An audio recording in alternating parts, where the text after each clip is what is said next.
Welcome back, Freedom Savers. This is the No Debt Allowed portfolio. As you know, there's a portfolio where all the companies have no debt. Current value of this portfolio is $244.93 with 2 cents sitting in cash. We've deposited $235, which means we're up by $9.93 or 4.23%. One decision I have made on this is to deposit $10 on the 15th of each and every month. And the reason I'm doing that is because these dividends sit here and pile up on me, and tracking them is a pain in the butt. And I can't really show too much of that at this point.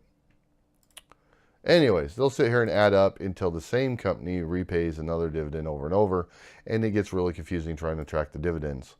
Not to mention M1 Finance is really screwing up on the dividend tracking.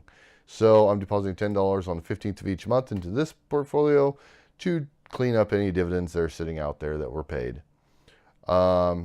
Dividend wise, we've earned $2.76. We've been paid $2.75 of that total.